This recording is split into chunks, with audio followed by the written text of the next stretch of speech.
over the last while that I've heard people talking about so much and looking forward to so much as this particular game. Why? Because it's the game of the season. It's going to tell us everything that we want to know about Donegal, and it's going to tell us a few things that we think we know about Tyrone, that maybe they're not the force that they were, and that Donegal are the coming team in Ulster. The crowd just disappoints me a little bit. I thought it'd be a full house. Not quite. The weather isn't hectic, and but it's a fascinating fixture. This is the game, as I said, the game of the season from my point of view, because the tactics, the conditioning of the team, everything is ready now for these teams to have a real battle, and that's what we're going to get, I've no doubt. I think this crowd will swell out, Pat, because as far as I know, there is a good sale of the tickets here for this. Who's going to come through? I genuinely believe, I think Donegal will come through. I think they're a team that have improved from last year. I think they're a better team than they were last year. I like Donegal. They remind me an awful lot about Dublin when they started under Gilroy, and it took a while to buy into Gilroy's philosophy. It took a while for the Donegal players to buy into Jimmy McGuinness's philosophy and what he wanted of the players. I think they're a very committed bunch. They're a bunch of players that I'd love to have training myself, because they're committed, they're 100% effort. Now, what cost them an All-Ireland final place last year was they were too negative, they were too defensive. They had a fantastic plan A, a defence to stop, but they had no plan B in attack. And one of the key things about any great team, great teams and great players, are players who, when a situation arises, that they can adjust the plans. Now, I believe McGuinness knows what went wrong last year. They were caught up front. They needed to be more positive, more attack conscious. And now, while we can't read too much into matches against Cavan and Derry, because they were very, very poor opposition, but the two goals epitomise, I think, what Donegal are coming to in this year's championship. The first goal by Leo McClune came from two long kicks up the field. The second goal from Colin McFadden came from quick counter-attacking moves. So they're trying to be a bit more positive. Are they going to... Joined by Eamon McGee, now Frankie McGlynn. All-Star nominated last year. Rory Kavanagh. Carl Lacey again. Sun out in Clonus, the rain has gone away, the wind is still strong. Carl Lacey been invited to come forward. Donegal have their defensive screen in position. Now it's Mark McHugh, and McHugh lets that one fly, and a wonderful score from Mark McHugh. With the defensive system in place, they invited Donegal to shoot from distance, and Mark McHugh from Kilcar opens the scoring. Donegal lead by a point. Well, there's your antidote for the blanket defence. Have a go from distance, and Mark McHugh, who has come in, Conor Clark, is actually going man-to-man with Michael Murphy. And the shot on the way, and goes over. Joe McMahon, nicely done. Gave that everything, and the wind helping, of course, made Mark McHugh's point even more impressive. Yeah, beautifully struck by Joe McMahon that time. Paul Durkin, watching it all the way, knew that that wind was just going to give it that little... Paul Durkin keeping that low, but getting good distance on it. It'll come straight back at them. Colin Kavanagh picking up the free man, who is Sean O'Neill of Tyrone. Owen Mulligan in really good form. This guy's always in good form. Stephen O'Neill, the Tyrone captain, with the shot. Seemed initially as if it was going to go wide, but that is a really nice point from Stephen O'Neill. Just seemed to come off the side of his boot. Good score. Yeah, Jimmy Guinness will be a little bit annoyed about the laxity in the Donegal defence that time. Sean O'Neill got the ball very, very easily. Had a lot of time to look up, pick his man, give it to Mugsy, finally to Stephen O'Neill, and just caress. In the Derry game, he suffered a knock to his back, but that's cleared up all right. The hamstring was the issue before throw-in. Michael Murphy for Donegal has hit that beautifully. That's a corker of a point from Murphy. 2 points apiece in the 8th minute in Clonus. In front of the referee, so I mean, a needless free to concede gives Mulligan now the opportunity. Sean O'Neill going across to his manager to have a word, some alterations, and Clare in the square from the Carl Lacey tidying up. Ryan Bradley had such a brilliant game against Derry, ran the middle of the field. Donegal unable to get any traction from the Tyrone defenders. Aidan McCrory taking that quickly. Jeremy Carlin drilling it down low. Mark Donnelly for Tyrone. Donnelly's got away from his marker. Donnelly with the fist and puts it over the bar. And Tyrone go 3-2 in front. Ball turned over in the Tyrone half-back line. Seconds later, Donnelly does this. Yeah, and Donnelly does this, and interestingly, he's been marked by the sub Declan Walsh, who's come in, who would be inexperienced at this level, it must be said. Got it and then bottled up and got it away brilliantly, and now Donnelly is free, and now it's Joe McMahon. Tyrone figuring out the Donegal cover. McMahon ran straight into Walsh and Durkin couldn't hold on to it. Goal chance! Donnelly was there, and it's just gone wide in the end. Mark Donnelly was closest to it. I think it's been called as a 45 initially. I think the umpire signalled it as wide. May have been overruled by the referee. Yeah, but just watch again. Joe McMahon drifts in on the blind side this time. Donegal cover gets over to him eventually. He persists. Durkin executes a good enough save. Okay, it came at him, but doesn't hold on to the ball. Causes trouble, but good Donegal scramble defence eventually forces the ball out. But Paddy McGrath of Donegal. Carl Lacey. Quarter of the way through the contest. Tyrone just edging it. David Walsh. Powerful runner, calling for it was Neil Gallagher. Gallagher's got it. Joe McMahon back at him strongly. And the shot from Paddy McBrearty is a good one.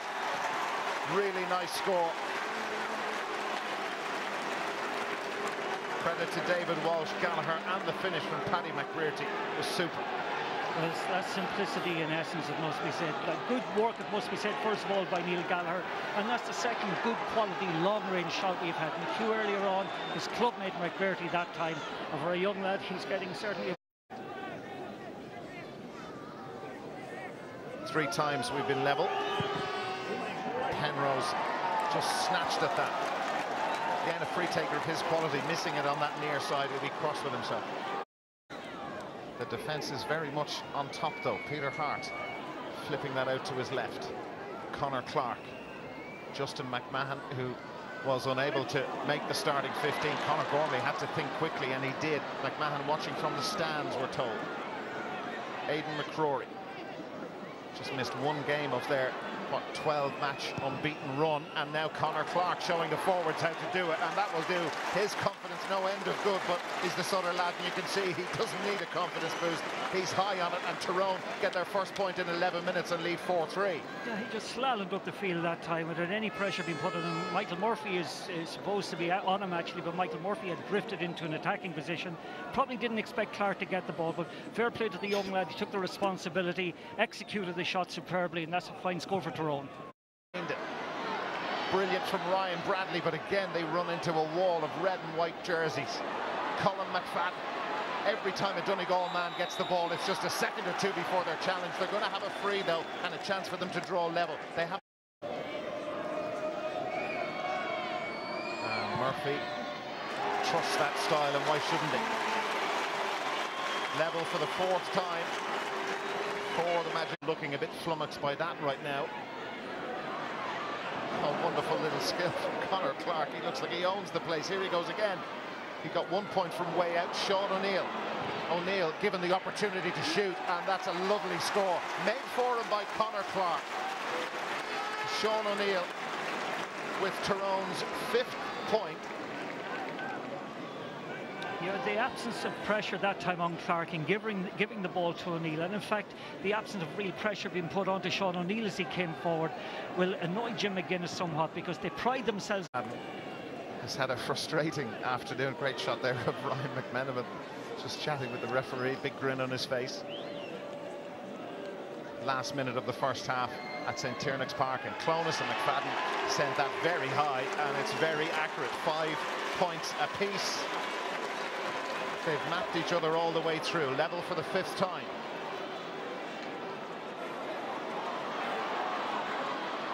Aidan McCrory for Tyrone. Ran into the Donegal duvet. They gave away the free. Stephen O'Neill gets on with it quickly. Mulligan on the shoulder of McGee, his marker, and then Mulligan hits. Matty Donnelly. Is there a score in Tyrone before we go in for the half-time break? Mark Donnelly goes past Declan Walsh. And Donnelly bouncing off Mark McHugh that time. Matty Donnelly. Just keep ball from Tyrone. It's very impressive. Here's Penrose up from the full back line. Penrose steadies down and buries that. There was a score in Tyrone before half-time, and they will go in at the break leading by 6 points to 5. Martin Penrose has been absolutely everywhere for Tyrone, and Donegal flummoxed at the minute. They found it hard going. Tyrone, remember, had the wind in the first half. Donegal will have the aid of that in the second. A fascinating first half and a compelling second half to come. We'll have analysis from Michael. Talking about Donegal having developed a bit, both teams have taken the deepest defensive line possible. They're not even contesting the ball till it crosses the middle, and then they're putting real heat on the ball, trying to strip it and get the counter-attack. So both sides are geared up for counter-attacking from what I can see, but there's nothing in it. It's, you know, it's tit for tat. Well, Donegal get a score, Tyrone answer, but the patience that both teams are showing and just throwing the ball around trying to get an open man, it's a great discipline, but it's not the greatest thing in the world to be watching. It's just a lot of hand passing. Tactics are fine, Pat Spillane, but at the end of the day, it's scores on the board that count, and Donegal have a bit of a problem. Well, they both have a problem because Tyrone played with a strong wind in the first half and got 6 points now, so that's a problem as well. Yeah. Look, Michael, what we saw today in the first half, this is modern Gaelic football now, as perfected by the top coaches in Ulster, and sadly the coaches all over Ireland at county and club level. It's all about setting up your defence, getting bodies back. It's about safety first policy, which means you keep possession. It's not about risk taking. Now, is it a better game? Is it a worse game? I'm not going to go into that argument today. The quality isn't great, yet at the end of it, from a tactics point of view, it's intriguing. Will anyone here leave the ground before the final whistle? No. So if that's what you want in sport, you've got it. I would say it's strange in a way because, like, one thing you've always learned from years back, when you have a strong wind, you let the ball do the work. It's as old as Methuselah. I can't understand Tyrone's attitude when you have Penrose, Stephen O'Neill and Mulligan, 3 of the best full forwards in the game, that you don't, and a bunch of fellas parked in front of them. Penrose is playing in the defence. That why not move the ball quick and long, let the ball do the work. And then at the other hand, Donegal, the one way you have to play Tyrone, you can't give them an extra man, you can't allow them get into the counter-attack, but they're letting them get the kick-outs uncontested, and they're letting them build the attacks. And like, these are cute lads, these are lads who can work away around. So look, it's intriguing, it's exciting, it's not tough. Hart has done his talking with his team, sent out for battle in the second half, and McMahon has done it again. That's why Peter Hart left it. And McMahon with his second point, both from frees, gives them a 2-point cushion. Start of the second half. Yeah, well, the lads were talking at half-time about the breeze not being that bad down a pitch side. If you want a proof of it, it's just the confidence and the length that McMahon got off that kick. To Lacey. Tyrone pressing, as you can see, starts right here and higher at times. Paddy McBrearty trying to get involved. Now it is David Walsh. Support from Rory Kavanagh. Kavanagh takes the shot, and that's a very fine point. That is an exceptional score, really good team score. Took them a little bit to figure out where the free man was, and the free man was Rory Kavanagh, back to within 1. Yeah, as you said, great team score. Kavanagh, no solo run, no hop, looked up, fired the score, but the build-up was precise, it was crisp, and a very good opening score for Donegal in the second half. A bright start to the second half here in Clonus. Responsibility, but badly askew. Donegal, in their first 2 games in the Ulster Championship 2012, have been averaging 19 points a game. Carl Lacey. Colin McFadden did well to hold on to that. Brilliant from McFadden. Now it's Rory Kavanagh. Kavanagh bursting through and slotting that home.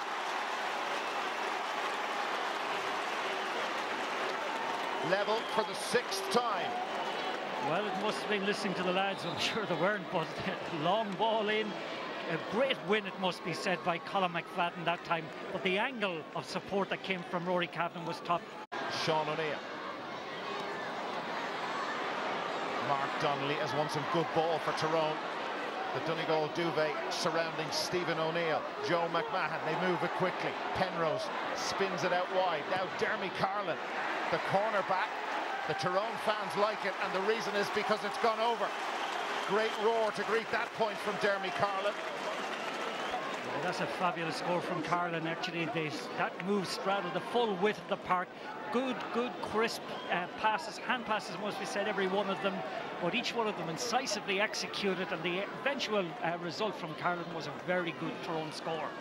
Go towards Colin McFadden, has to spin around to try and get it, which he's done. He needs some help though, a little isolated at the moment. Eamon McGee is there if he needs him. McFadden holding onto it and drawing the foul off Conor Gormley. And McFadden will line this up himself to try and bring Donegal level again.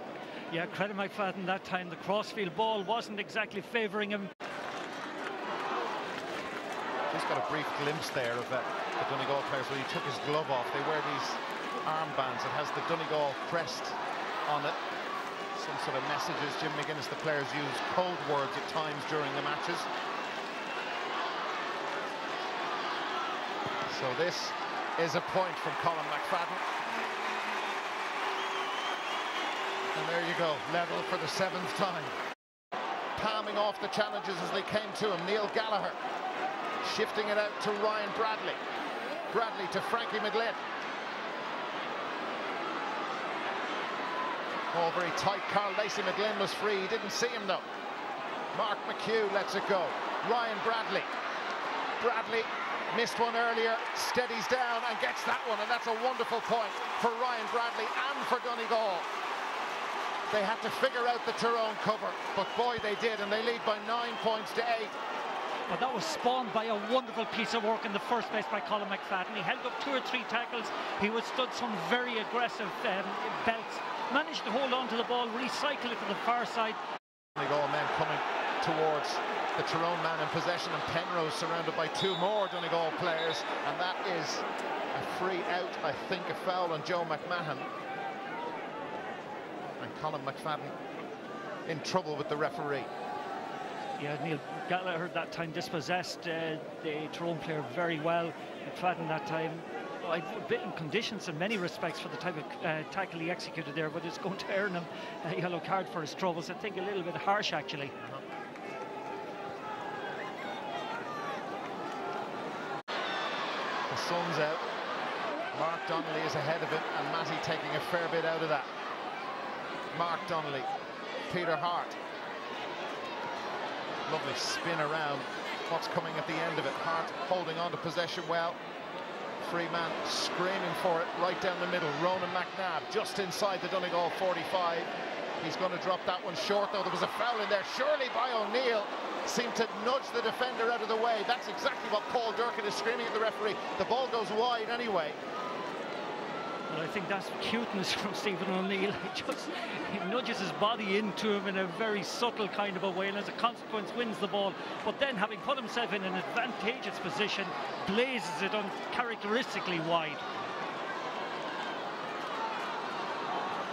And there are others in the white and red of Tyrone on hand, but Kavanagh some quick thinking. Frankie McGlynn now. Michael Murphy, and Murphy has been caught, and he went down very quickly. They've got a free in, and Ronan McNabb pleading his innocence, but that was so...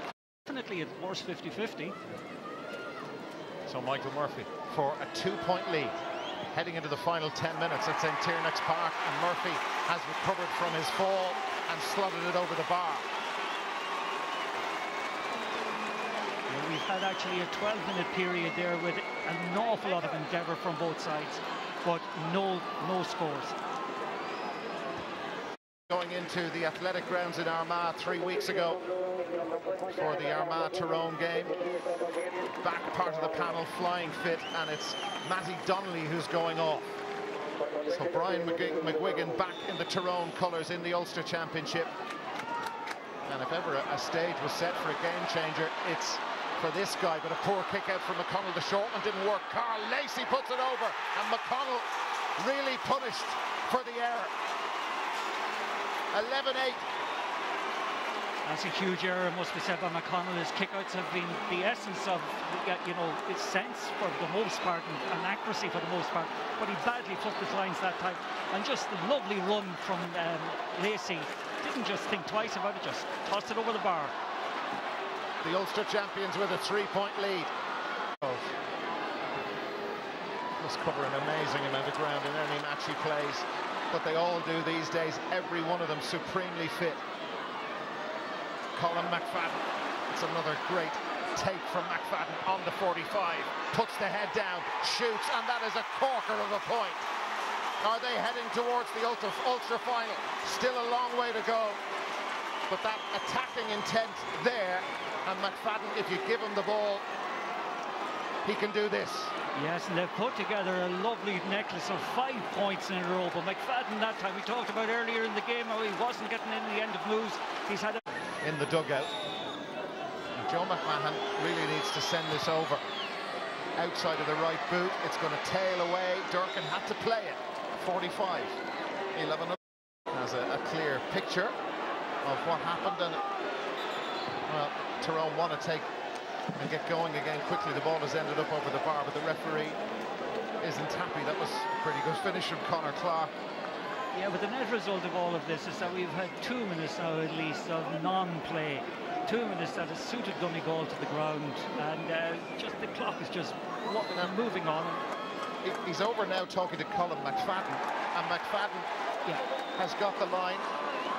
He got a yellow card earlier on. Did you? Yeah, whatever happened that time, I haven't seen it, and gets the line. Donegal down to 14. How much longer will the referee allow? We had about 2 minutes of a stoppage there. Stephen O'Neill belts that in. They need this to go over the bar, and it has gone over the bar, but it's now an issue of just how much time is left as they move back to within 3. Got 5 of them in the National Football League, and here he goes again. Peter Hart, Brian McGuigan involved. They are desperate for a goal. Will this be the moment? Tyrone attacking Donegal. The ball is squirted loose,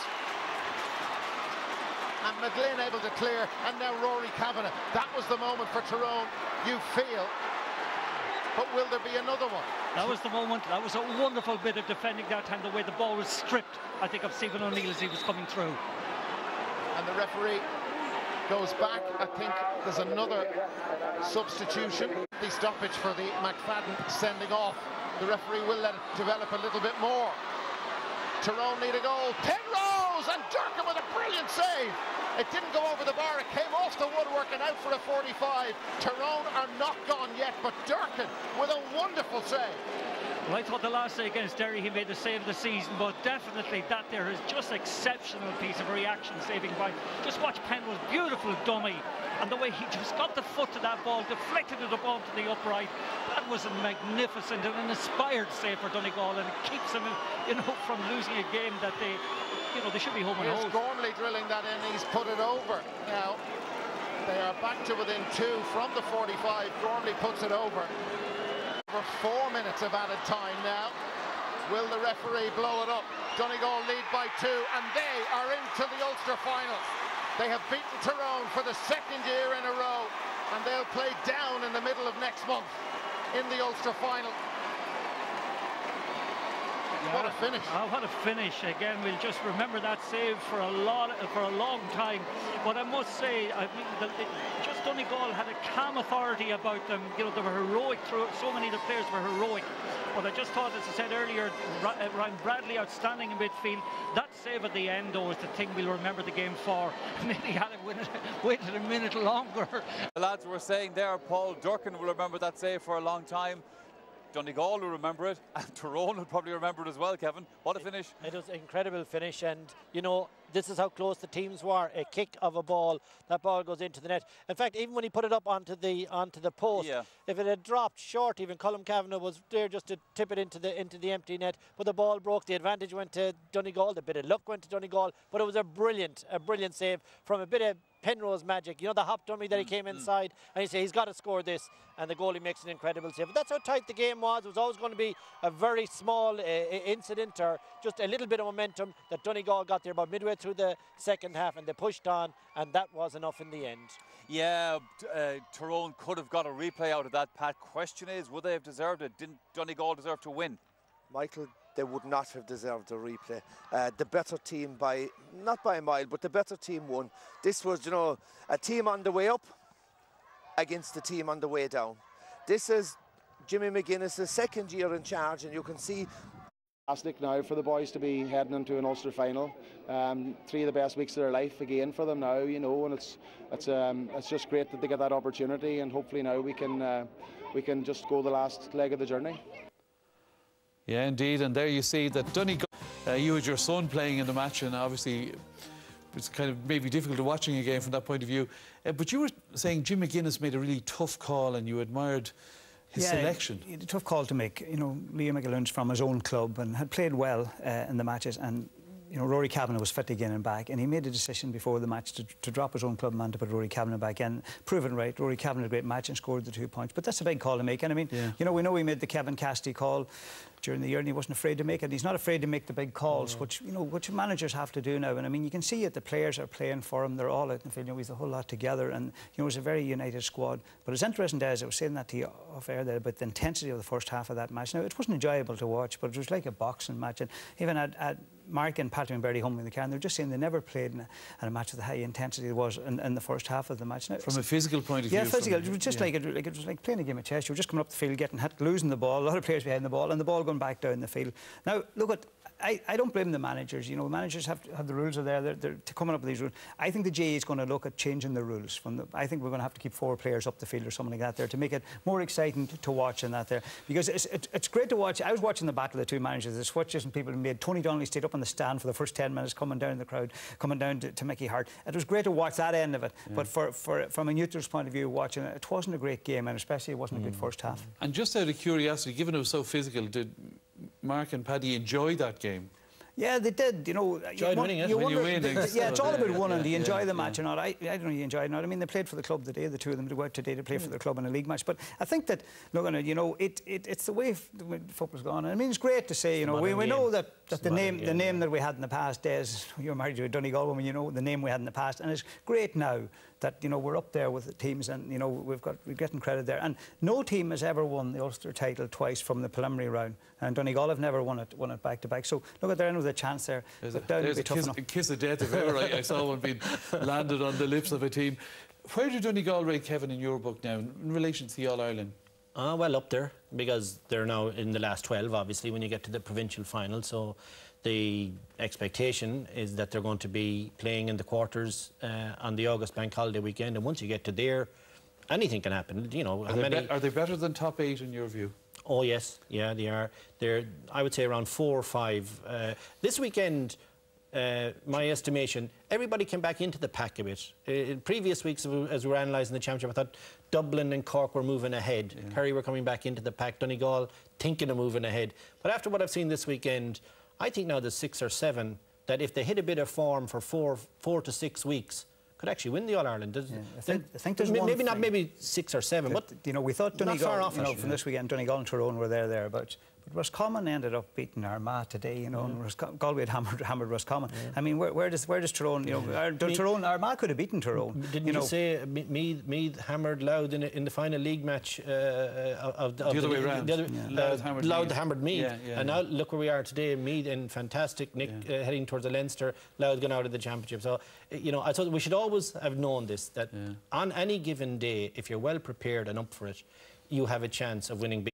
6 of their players, you know, of the 10 scorers, there were six scorers from points came from midfield back for Tyrone. Now, you need, with the modern day football, the way it's played, you're going to need good free to take the chances. Now, the interesting one about Tyrone is, I think they faded out of the Kildare game in the league final. They faded late on in the Armagh game, and they faded against Donegal at an important stage yesterday.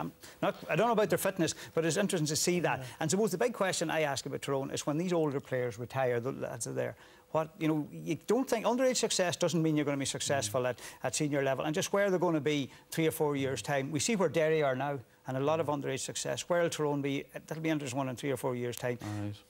OK, well, the next few weeks is going to tell a lot, isn't it? Well, although football dominated this weekend's fixtures, there were 2 key games in the hurling championship qualifiers.